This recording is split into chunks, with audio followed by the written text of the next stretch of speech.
The subject of this tutorial is operational amplifiers. I will review the basic operating considerations, sorts of things we've discussed in lecture, but we'll go a little beyond that to talk about what happens when you use positive feedback with an operational amplifier and why that is an undesirable situation. Now, the device we're talking about is commonly represented in this form.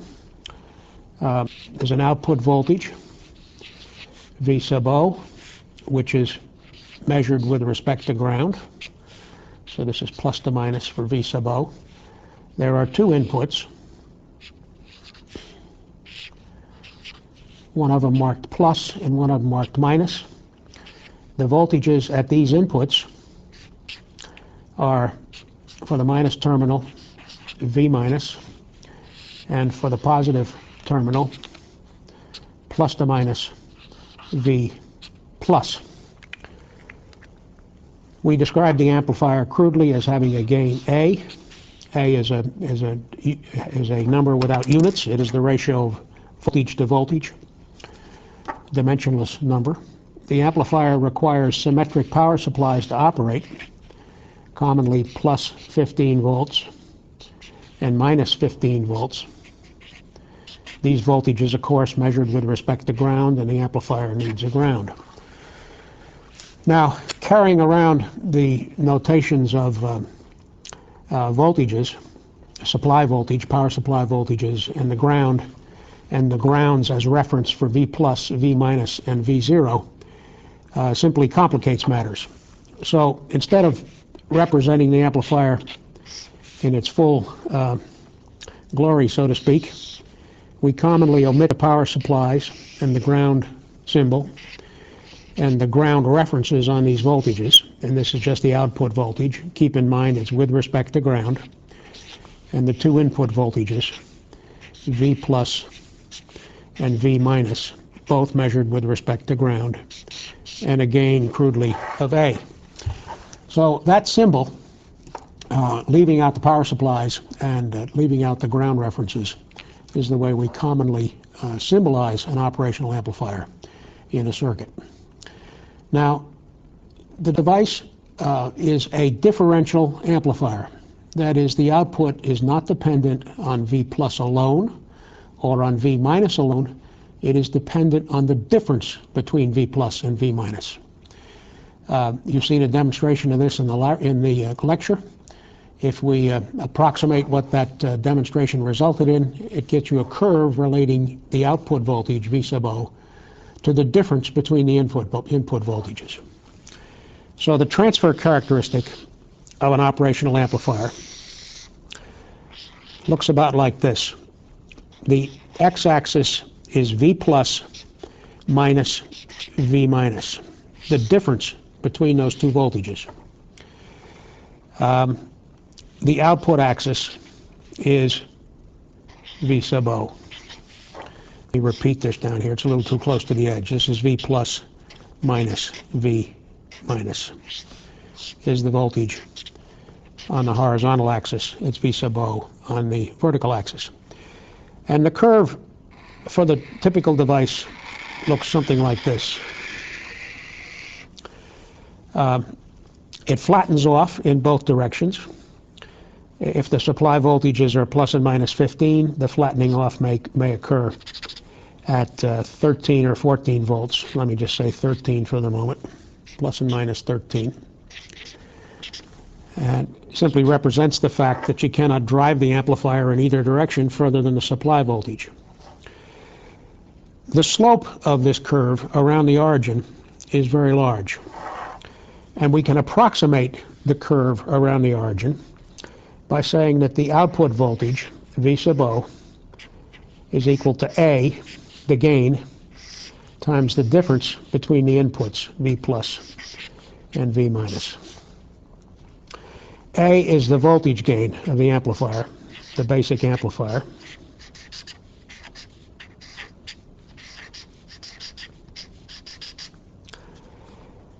And it can be in a range of 10 to the 5th to 10 to the 6th, or more in some cases, volts per volt. The input currents of the amplifier, the currents at these terminals, call them I plus and I minus. I plus and I minus are negligible. I'll just say approximately zero.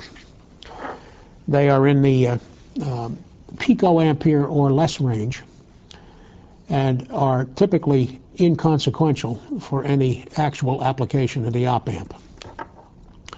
So what you have in this device is an output voltage which is proportional to the difference over some limited range, is proportional to the difference between the input voltages. The input currents are negligible. The output is limited in range to plus or minus something a little less than a supply voltage. The output resistance is pretty low. That is, if you draw a Thevenin equivalent for the device at the output terminals and examine its output resistance, you find it's in the range of 500 ohms to 1,000 ohms. On the downside, the gain is not very stable from unit to unit. That is, if you pull out a handful of these and measure the gain, you'll find that it may vary by as much as a factor of 10 over different units of the same type number. Furthermore, as you've seen in the demonstration and lecture, the gain is extremely sensitive. The whole transfer characteristic, not just the gain, the transfer characteristic is extremely sensitive to temperature. It causes the curve to shift from left to right, no longer passing through the origin, and it causes the shape to change at extremes of temperature. So the amplifier by itself has the virtue of lots of gain, low output resistance, no input current. It therefore has the capacity of functioning effectively as a valve, as a power control device. But because its characteristics are so unreliable, so unpredictable unit to unit, it really is not terribly useful as it stands. And the way to make it a useful device is to employ negative feedback. Let me illustrate first with what's called a non-inverting configuration. And this is a non-inverting configuration, and it is the simplest possible such configuration in which we feed the output directly back to the V minus terminal at the input. Negative feedback. The output goes back to the negative, the V minus side, the one marked minus on the input. So I'll represent the op-amp, again suppressing supply voltages and grounds, just as a gain A, an output V sub O, two inputs, one going to plus, one going to minus. This will be the input voltage of to the amplifier, call it V sub I. And I'm going to feed back the output voltage to the negative input of the op-amp. Before we go into any detailed analysis, think about the thing for a minute and imagine how it must work. If I put in a voltage V sub I, this is all these voltages with respect to ground. If I put in a voltage V sub I at the positive terminal, the approximate characterization of the op-amp is V sub O equals A times V plus minus V minus.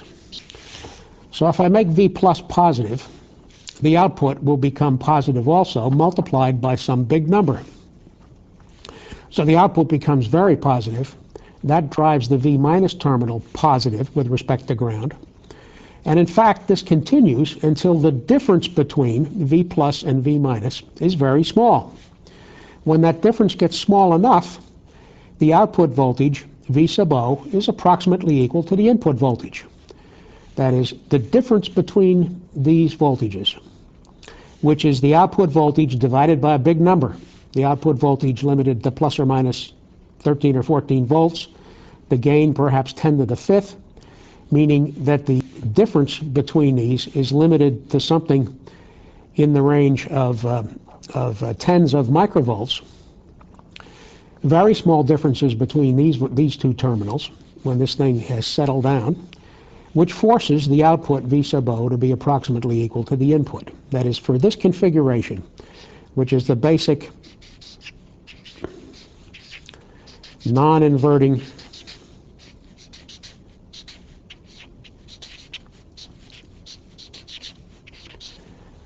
op-amp circuit.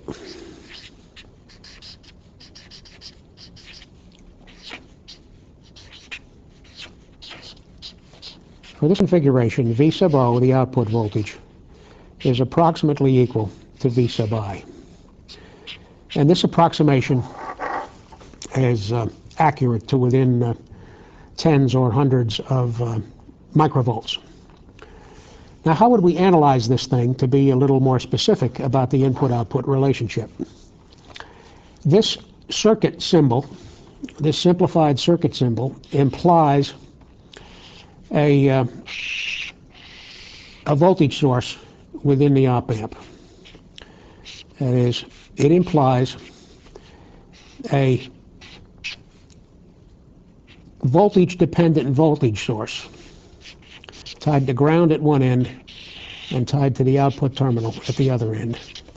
And the voltage source has the value A times V plus minus V minus. So if I draw a circuit which corresponds to this connection, that circuit looks like this. Here's V sub I with respect to ground coming in at the minus terminal.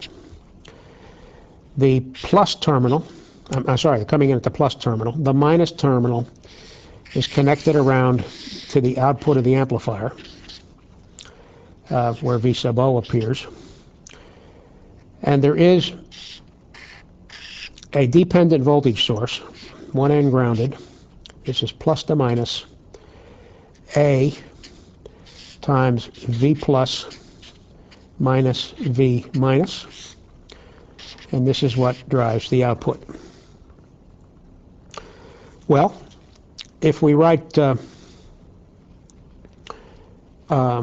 couple of equations for this, we can find out what the relationship between V sub O and V sub I is. One equation is that V sub O, the output voltage, equals A times V plus minus V minus.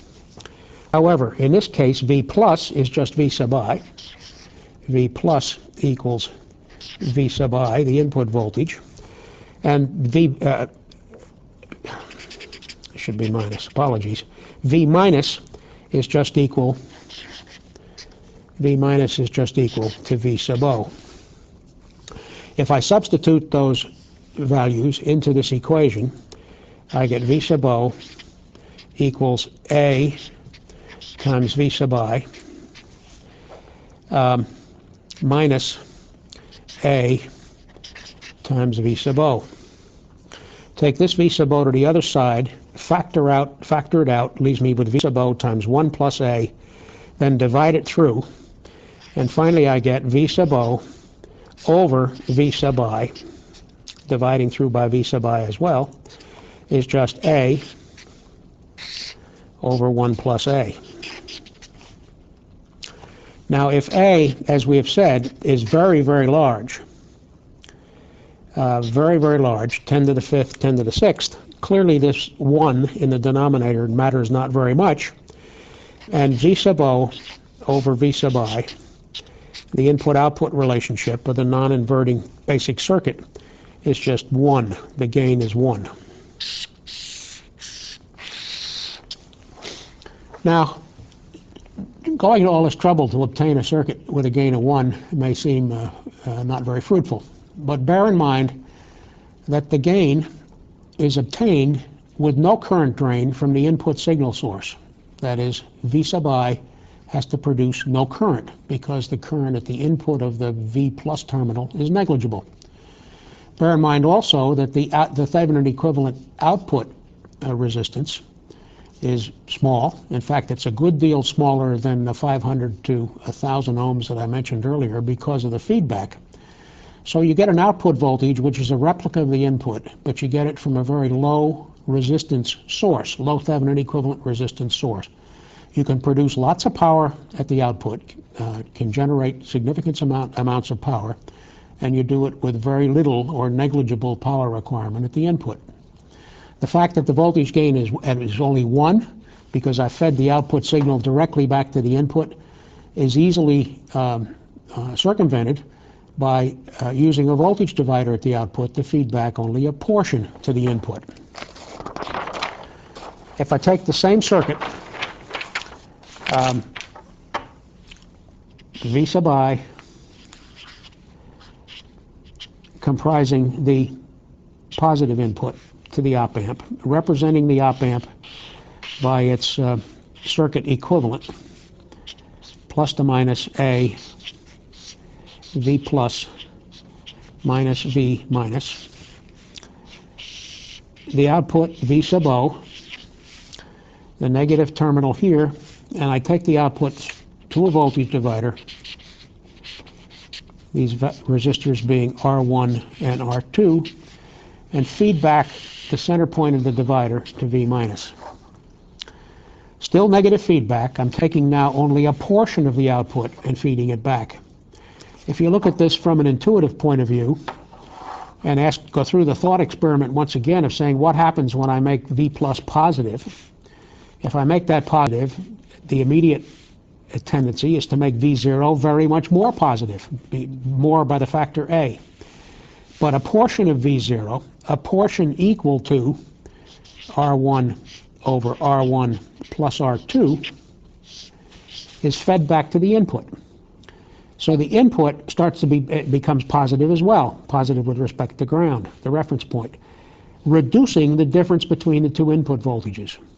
When the voltage difference between the two inputs gets down to the level of microvolts or tens of microvolts, then the output becomes whatever it takes to produce R1 over R1 plus R2 of it at the input. In other words, to make this difference negligible. So we would expect that the gain of this thing with a feedback, a voltage divider in the feedback, ought to be approximately the inverse of this. That is R2 plus R1 over R1. Let's work it out exactly. Again, V0 is equal to A times V plus minus V minus. And substitute for V plus V sub I. And I'll substitute for V minus V0 times, it should be R2, I'm sorry, V0 times R2 over R1 plus R2. So again, I got V0 appearing in two places. If I take this term to the other side, it's A times the voltage divider fraction. So on the left, I have V0 times 1 plus A times the voltage divider fraction. Let me do it explicitly this time. I have V0 over here times 1 plus A R2 over R1 plus R2. And on the right side, left on the right side, I have A V sub I. If I divide again to find the voltage gain, V0 over V sub I get A over 1 plus A R2 over R1 plus R2. And if A is very, very large, now A has to be much larger than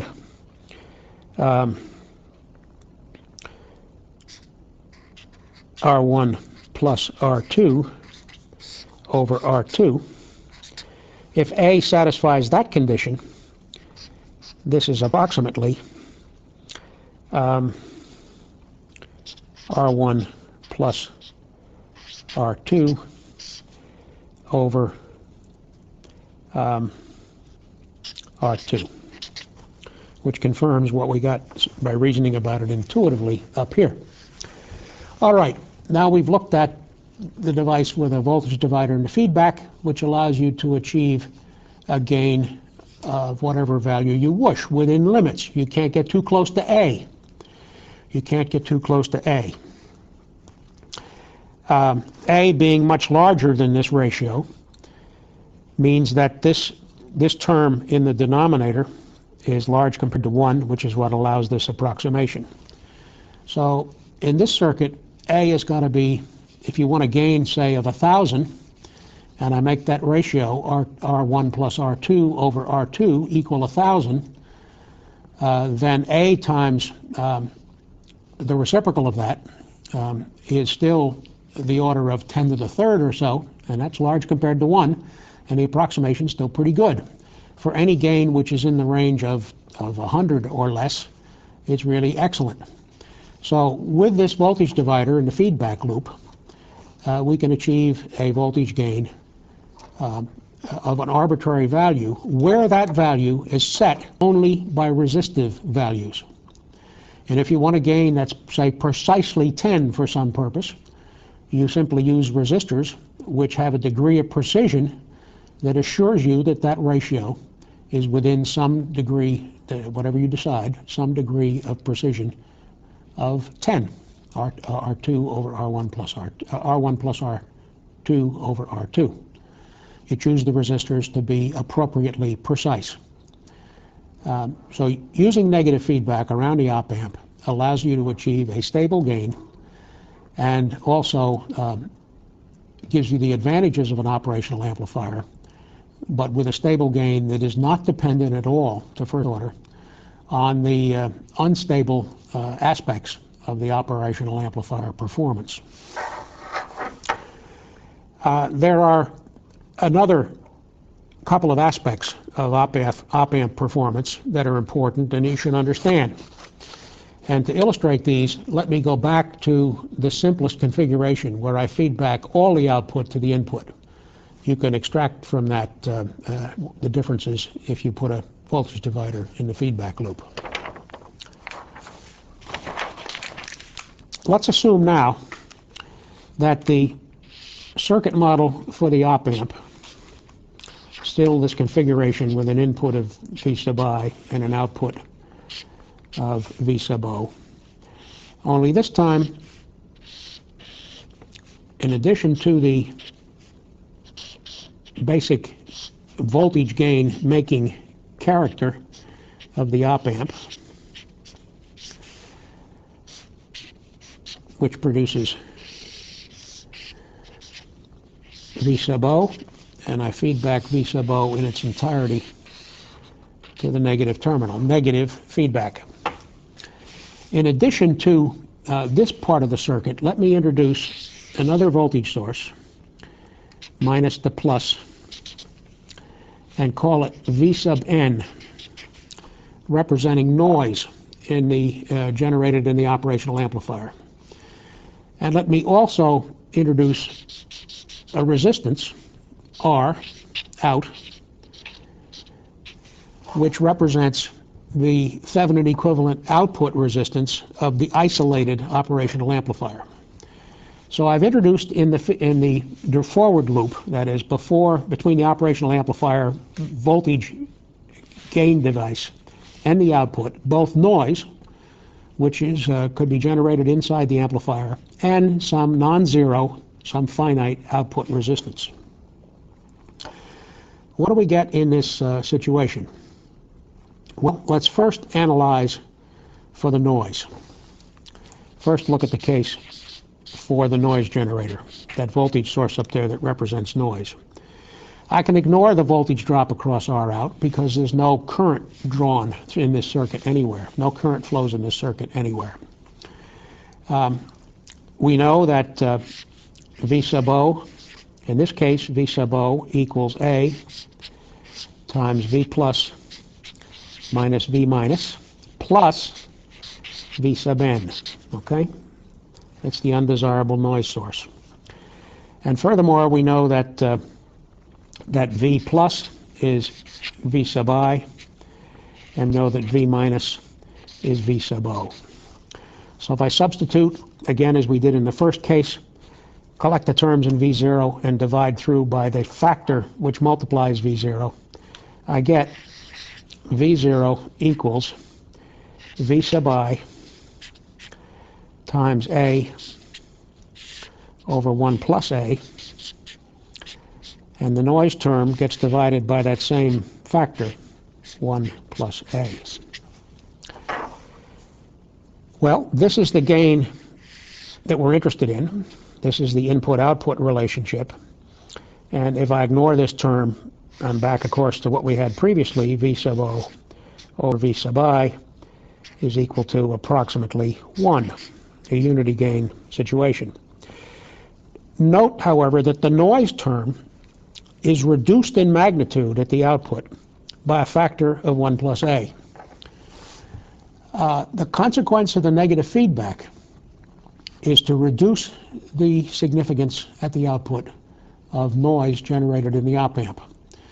Had I not negative feedback, if we went back to that first sketch where we looked at the characteristics of the op-amp all by itself, and it had a noise source in it which produced, say, 10 millivolts of noise. Now I put feedback around it, put unity feedback around in this case. It means at the output, I don't see 10, with the feedback present, I don't see 10 millivolts of noise. I see 10 millivolts divided by some big number, 10 to the 5th or 10 to the 6th. So we're down in the fractions of microvolts or picovolts for the noise voltage. So one of the advantages of negative feedback is that it suppresses noise, reduces noise that's generated within the amplifier. Now let's look at the output resistance. We have, I'm going to ignore the noise generator for the moment. We've dealt with that. So assume the noise generator is removed. I put a short circuit there instead.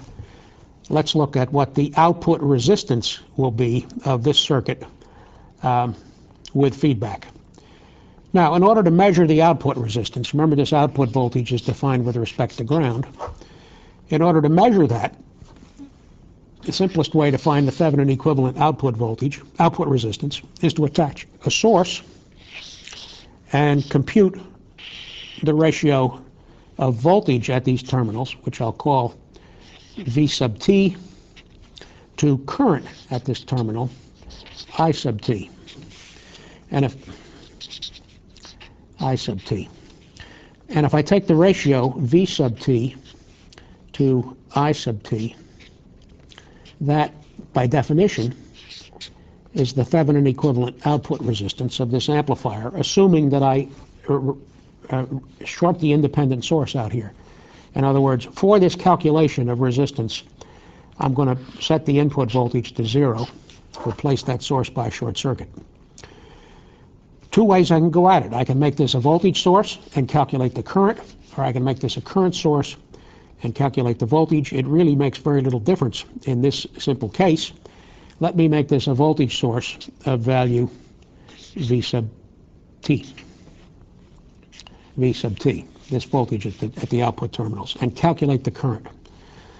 The current, by Kirchhoff's current law, if I write Kirchhoff's voltage law statement around this loop, say it again, a Kirchhoff's current law statement on this node, V0, the current flowing into that node as a result of this source, this dependent source, is A times V plus, which is equal to V minus. This is equal to V plus, V sub I here, and therefore it's 0. So it's A times 0 minus V plus.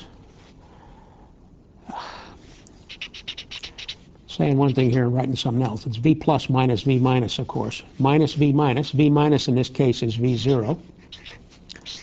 And that divided by R out. This resistor is the current flowing into that node from this source.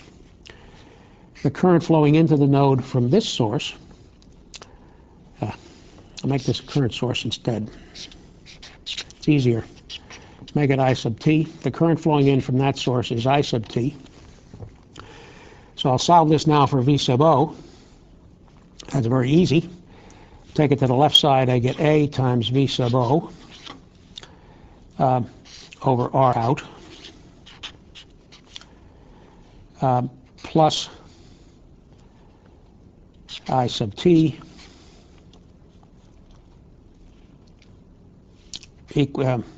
equals 0. I'm sorry, this is a minus sign. I've left it on this side of the equal sign. It's minus a VO over R out plus I sub t is 0. Or finally, solving for V sub O, which is equal to V sub t. V sub O equals V sub t equals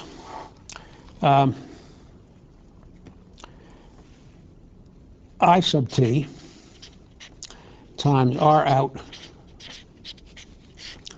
over A. So the ratio then, V sub t to I sub t, which is what we're looking for, that's the output Thevenin equivalent output resistance, R Thevenin, is equal to R out, the output resistance of the amplifier without feedback, divided by A. So you see that the consequence of negative feedback around the device has beneficial effects in terms of the output resistance as well. Whereas the amplifier all by itself, without feedback, has an output resistance of R sub t, R out, the output resistance of the op amp itself, which may be 500 ohms to 1,000 ohms, typical devices of the kind you'll use in the lab. Putting feedback around it reduces that output resistance enormously. If the gain is 10 to the fifth, it reduces the output resistance from 10 to the third to 10 to the minus 2, a tenth of an ohm, a hundredth of an ohm, 1/100th of an ohm. A tremendous reduction in that resistance. In other words, the op amp looks almost like a voltage source at its output terminals. The device typically limits you to drawing only about 10 milliamperes at the output. That is, that's all that the circuitry inside can provide. If you try and draw more than 10 milliamperes, then the device runs up against a stop and the whole circuit does not behave according to these equations. But if you stay within that range and draw current, drawing 10 milliamperes through 10 to the minus 2 ohms, gives you a voltage drop at the output of a very small number, order of 10 to the minus 5 volts. So the second advantage, looked at in these terms of the op amp, is a very low output impedance. I apologize for getting the sign wrong there. I hope I didn't confuse you. I wrote it correctly over here. This circuit then leads to some conclusions about advantages of operational amplifiers. Now, suppose instead of taking the feedback to the negative terminal, we take it back to the positive terminal. In other words, let's ask what happens if I connect an op amp with the input going to the minus terminal and the output going back around to the positive terminal. This is V sub O, and this is the unity feedback configuration. Think about it intuitively for a moment. If I make V sub I positive, a little positive, the output voltage, which is A, approximately A times V plus minus V minus. If I make V sub I positive, this term becomes negative. It gets multiplied by A and drives V sub O negative. Making V sub O negative simply increases the voltage between these inputs, and that drives it further in that direction until finally you hit the stop.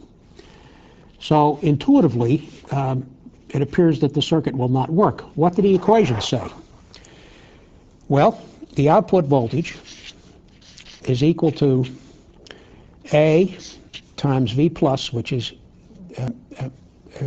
times V plus, which is equal to V0, minus V minus, which is minus V sub I. If I take V sub O to the other side and factor it out, I get V sub O times 1 plus A, I'm sorry, 1 minus A, because there's a plus term on this side, take it to the other side, becomes minus, equals minus A times V sub I. And if I divide through by V sub I, V sub O over V sub I equals minus A over 1 minus A. Now, if A is very large, I ought to be able to ignore the 1, and this tells me that the voltage gain is not minus, but in fact is plus 1. So the equations appear to give you an answer, which is that the gain is 1. The equation suggests that the gain is 1, but the intuitive analysis of the circuit says otherwise. Suggests that applying any voltage to the input in this circuit, and we all talked about applying a small positive voltage at that negative terminal, a small positive voltage there drives the output far in the negative direction. That makes the input at V plus negative as well, thereby increasing the difference between the two inputs. And an increased difference just tends to drive the output further in a negative direction. So something's wrong with the analysis. And the thing that's wrong with the analysis is that we ignore the dynamics of the operational amplifier. I can give you another example of a situation like this from a physical experience. If you pick up a yardstick or any straight stick of reasonable weight between your fingertips and hold it up, loosely hold it, or better yet, drill a hole through the end of it and stick a nail in there and hold the two ends of the nail in your fingertips, and displace the bottom of the stick from its normal position, which is lining up with the gravitational field, it will return to that position.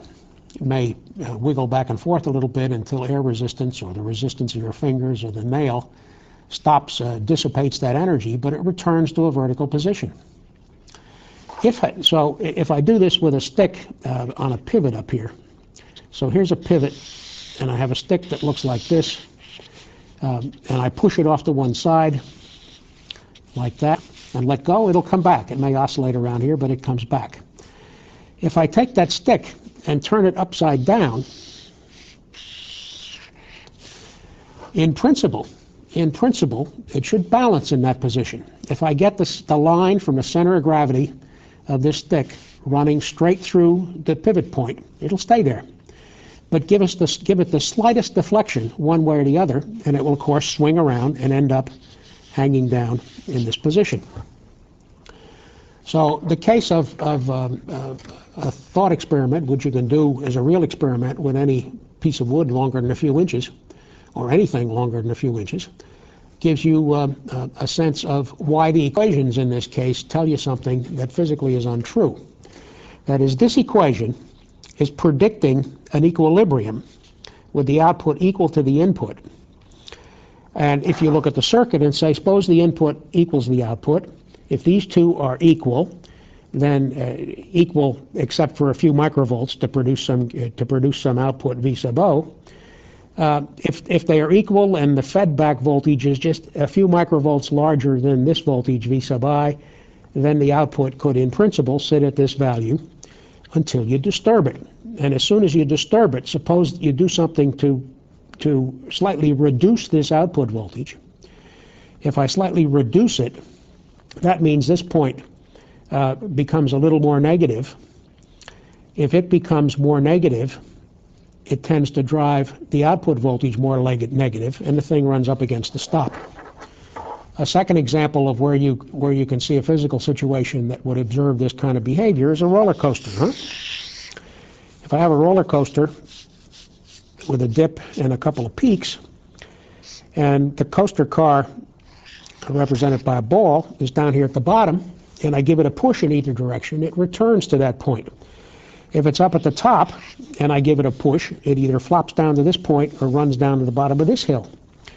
So this is the situation with the operational amplifier. The equations predict an equilibrium at that point, but it doesn't exist physically because the slightest deviation from that equilibrium will lead to a quick transition to the other state, which is indeed stable. If you deflect it from the other state, it returns to that one. This is an unstable state, although the equations don't reveal that. In order to explore that a little further, let's look at let's introduce some dynamics in the op amp and see where that leads us. I want to represent the op amp now in a more complicated form. I want to introduce some dynamics. Here's the basic gain-making device, A times V plus minus V minus. I say gain-making device. It isn't a device. It's a circuit symbol. It doesn't exist in reality. That's just how it looks at the output terminal. Now, instead of going directly to the output, let me go to a resistor and a capacitor and back to ground. And I'll call this voltage V sub O prime, and then right behind that introduce another dependent voltage source which has a gain of 1. In other words, this voltage source produces V0 prime, and that's the output V sub O of the op amp. We have the two inputs over here, V plus and V minus, which activate this source. Now, all I've done by introducing this RC circuit inside the op amp, that is, you're envisioning now an operational amplifier in which all this stuff is inside the triangle, okay? We wanted to get the dynamics in. All this RC circuit does is introduce some delay in the output. If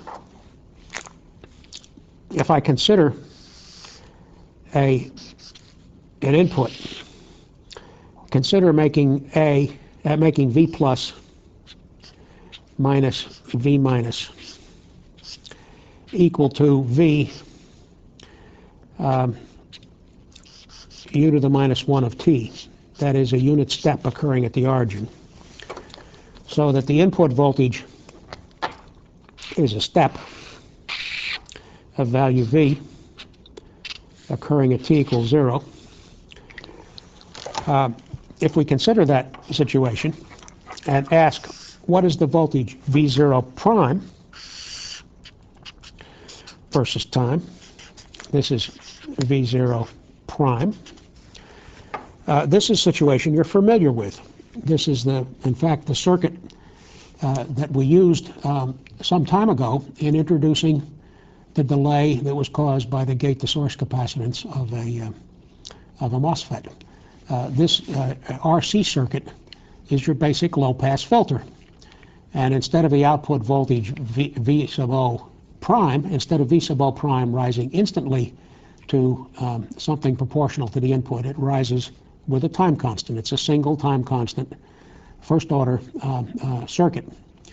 And the output, you know from previous work, eventually rises to some value A times V, A times capital V, this value, but gets up there with a time constant, where this time constant tau is equal to this value of R times this value of C.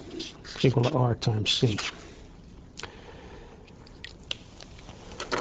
Let me write a differential equation for V sub O and then express V sub O prime and then express V sub O in terms of that. The differential equation for V sub O, the node equation written on that node, says that the current out through C, which is C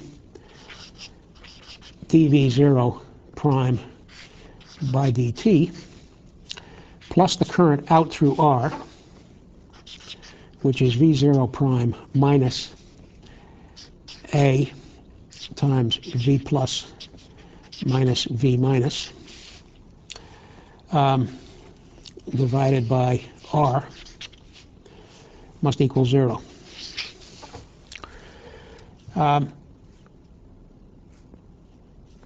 I now want to put feedback around this amplifier. And first, I'm going to connect the feedback to the negative input. So I take a connection from the output, take it around the amplifier, and connect it down here to V minus. This is the very first circuit we considered. It is the one which we found had unity gain and was stable. With the connection like that, V minus, this term in the equation, becomes V sub I, becomes V sub O, the output voltage. This term in the equation, in this factor, becomes V sub I. In other words, I'm now connecting some input voltage here, V plus. And I can collect the terms in V sub O. Remember that V sub O, the output voltage, is just equal in magnitude to V sub O prime. So this is V sub O equals V sub O prime. I introduce this source simply not to load this delay at a low-pass filter. So this is equal to V sub O, or V sub O prime. If I collect all the terms in V sub O prime on the other side of the equal sign and take the term in V sub I to the right, I get C dV0 prime dt plus V0 prime times, here is a V0 prime, and here is minus times a minus another V0 prime, so it's V0 times 1 plus A, all divided by R, equals V0 prime over R. If I multiply this through by R, put an R out here, and divide everything through by 1 plus A, I get finally RC over 1 plus A d V0 prime dt plus V0 prime equals, I've got to leave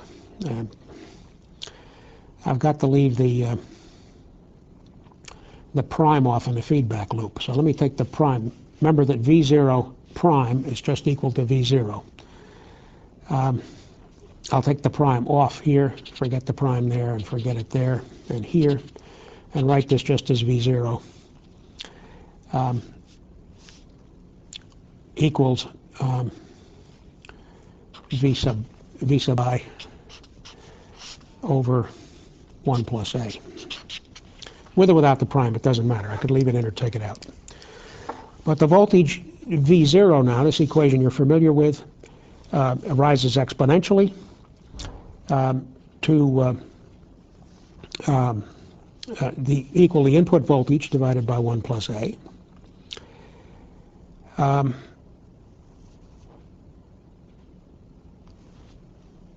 And the time constant of this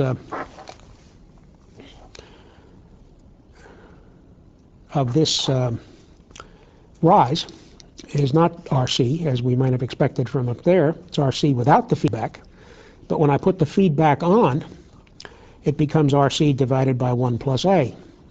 So with feedback, with negative feedback,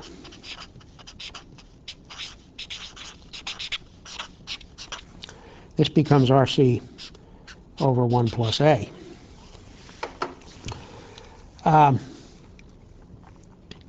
The circuit then reaches equilibrium in a very short time. If the time constant RC were, say, a millisecond, and if A is 10 to the 5th, it reaches equilibrium in nanoseconds. What happens, however, what happens to this circuit if the feedback is made not negative but positive? That is, what I got to do to the circuit is break this connection, bring the feedback instead to the positive terminal, bring it to the positive terminal, take the input voltage away from there and bring it to the negative terminal. This is exactly the connection that I had in the previous circuit. The input goes to the negative terminal, The feedback goes around to the positive terminal, and we saw that we got an equation which predicted an equilibrium, but the equilibrium was unstable and could not be maintained. That's what we've done here. I've broken this connection, returned the feedback from the output to the positive terminal, put the input at the negative terminal. The analysis stays the same, except these two elements in this equation, these two terms in this factor change sign. In other words, this becomes V minus, and this becomes, I'm sorry, that's putting it wrongly. V minus becomes now, V minus becomes V sub I, and V plus no longer equal to V sub I. V plus becomes V sub O. So it has the effect, see previously this was V minus and this was V sub O. It has the effect of interchanging V minus and V sub O. So in this equation, the term in V sub O becomes not 1 plus A, but 1 minus A.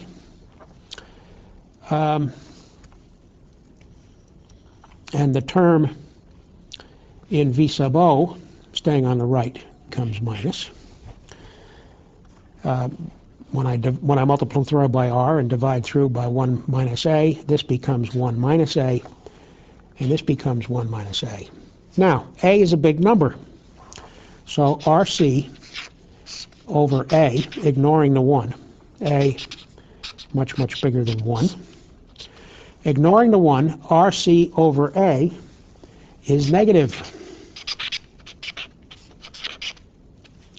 The time constant is negative, has a negative value. RC over A is positive. I shouldn't say RC over A is negative, but the time constant tau, tau is equal to minus RC over A. This number is negative. That means that the response, which we calculate for a circuit like this by assuming a solution of the form e to the st, that is, V is of the form some constant B times e to the st, if S is negative, remember S is 1 over tau, what comes out of solving the differential equation is that I get S equals 1 over tau, and tau in this case is a positive number, then this is a growing exponential. So if I plot the output V sub O versus time, it starts at some value, but grows exponentially with time, thus the instability. Now, what I've tried to demonstrate in these last calculations, muddied up a little along the way by some mislabelings, but straightened out eventually, is that positive feedback around this circuit, while in the simplest terms, if you ignore all the dynamics, looks like it might lead to a stable condition. It leads to a satisfaction of the equations, the circuit equations. That state that it predicts is an unstable state. And if I include the dynamics represented in this last calculation by the low-pass filter tied onto the A times V plus minus V minus voltage source, and another voltage source which simply replicates whatever appears across the capacitor, if I introduce the dynamics in that fashion, then you see that the result is that the differential equation becomes one that is characterized in time by a growing exponential. And the output will grow in one direction or the other until it reaches the limit, plus 13 or minus 13, and that's all. Now, all of these circuits that I've talked about have been non-inverting. You recognize, you've seen from lecture, that there is an inverting circuit as well. And if I draw the basic inverting configuration, it looks like this. This is the minus terminal, the plus terminal. I can put these on up or down as you please, as long as you're clear about which one's which. This one goes to ground. No signal applied at that terminal. And this one is connected through a resistor R to some input V sub I through a resistor R1 and through another resistor R2 back to the output V sub O. So the feedback in this case is again to the negative terminal back through R2. At the input is also connected to the negative terminal. This is the basic inverting circuit.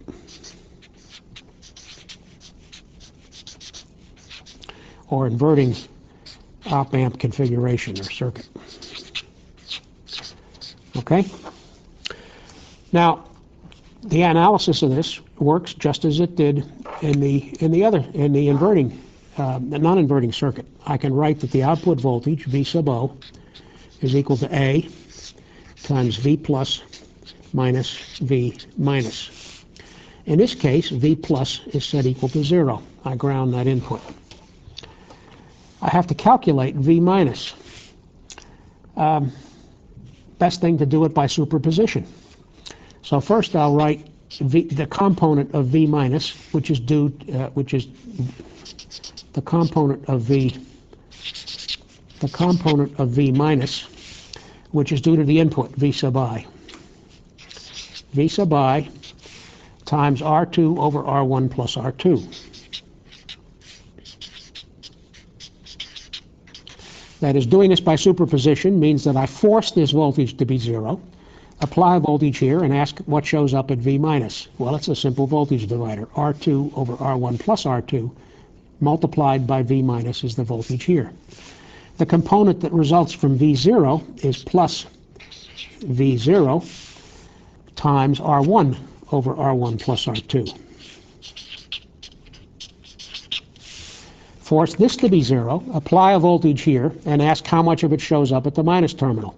It's a simple voltage divider. The lower arm is R1, the upper arm is R2, so it's R1 over R1 plus R2. So this is the expression for V minus. I stick it back in there, collect up the terms in V0, and see where we get. Well, on the left side, when I collect terms, I have collecting terms in this equation. I have V0 times 1 from here. I'm substituting now V sub I into there. There is a term in V0. It is a minus sign because it comes in with minus V sub minus. That is, I'm substituting V minus into here, not V sub I. V minus into here. It comes with a negative sign. So this term in this equation on this side is negative. I take it to the other side. It becomes, factoring out the V0, 1 plus R1 over R1 plus R2.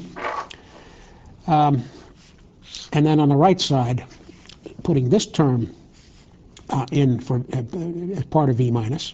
V minus is the sum of these two terms. This component multiplied by A stays on the right side, so I have V sub I, the input voltage, times A times R2 over R1 plus R2. Finally, dividing through by the coefficient, the factor multiplying V sub O, I have V sub O over V sub I. This is the voltage gain of the amplifier. This I have left out a minus sign. This term appears with the minus sign, so it's on the right side still with the minus sign. This is equal to minus A R2 over R1 plus R2 in the numerator, divided by 1 plus R1 over R1 plus R2 in the denominator. And if AR1, the A there, I forgot. I left the A out of there too.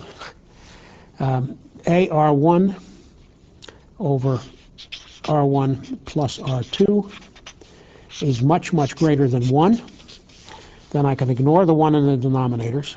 The A's cancel, the R1s plus R2s cancel, and I have finally V0 over V sub I is approximately equal to R2 over R1 with a minus sign.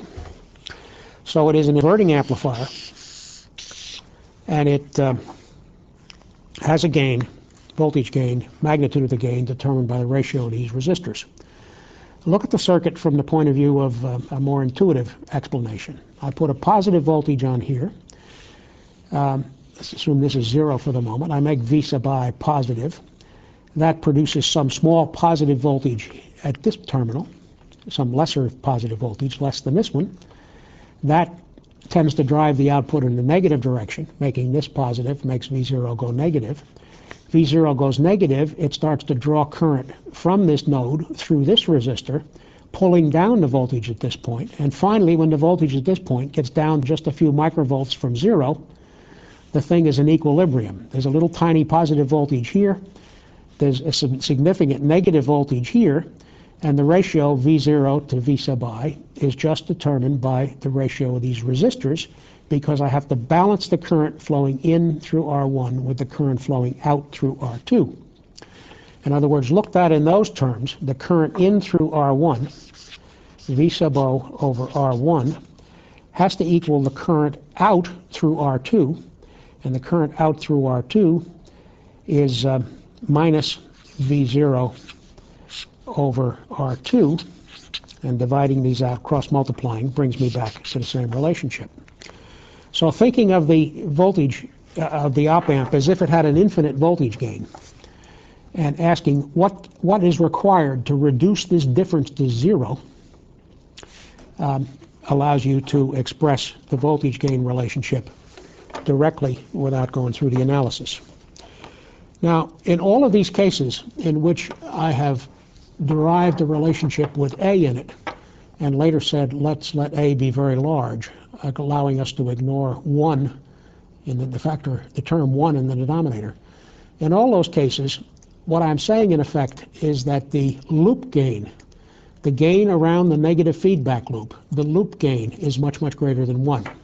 If you look back at this circuit, the loop gain, that is the gain associated with a tiny signal at this input, gets multiplied by A, gets multiplied by minus A, and produces a signal back at this input, which is proportional to R1 over R1 plus R2. Imagine this grounded. I, in some way, produce a tiny positive signal at that point.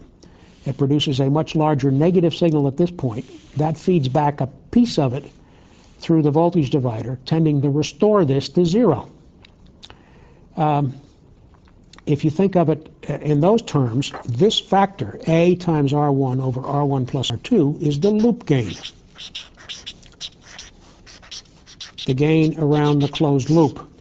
And as long as that loop gain is much, much greater than 1, these approximations apply, and you can analyze these circuits by assuming that this drop is negligibly small, equating the two voltages and working out what is required to achieve that equality. If we go back to earlier circuits,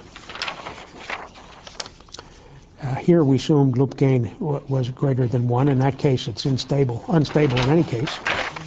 But if we go back to this one, where we looked at the effective noise and the Thevenin output resistance, in this case, the loop gain is just A, because I'm feeding back all the output voltage to the input. So the condition was A has to be greater than 1. And if we go to one in which the output voltage is reduced by a voltage divider, that's this page.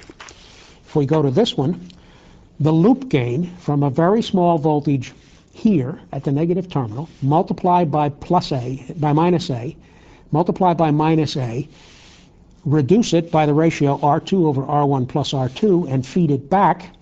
It tends to offset the plus that I assume there. That's negative feedback. And the loop gain is just A times R2 over R1 plus R2, this factor, which we assumed was much bigger than 1. So the condition for analyzing a circuit, an operational amplifier circuit, whether it's inverting or non-inverting, in this simpler manner, so-called ideal operational amplifier configuration or analysis, which you assume that A is infinite, in effect, thereby reducing the voltage difference between the two inputs to some negligibly small number, really is infinite, it's zero, to produce a finite output. If you apply that condition, you are in every case assuming that the loop gain is much bigger than 1. And the only circumstance in which you might get in trouble with that assumption is if you produce an inverting or non-inverting circuit in which the actual gain from the input to the output gets up in the range of 10 to the fourth or so. Under those conditions, A times 10 to the minus 4 is only 100, perhaps 10 or 10 or 100. If the gain A is bigger, it might be as much as 1,000, but you're then under conditions in which your precision may be somewhat degraded. There are also other considerations that come into effect, because the operational amplifier has some other dynamics in it other than the kind that I've represented here to show the consequences of an unstable point.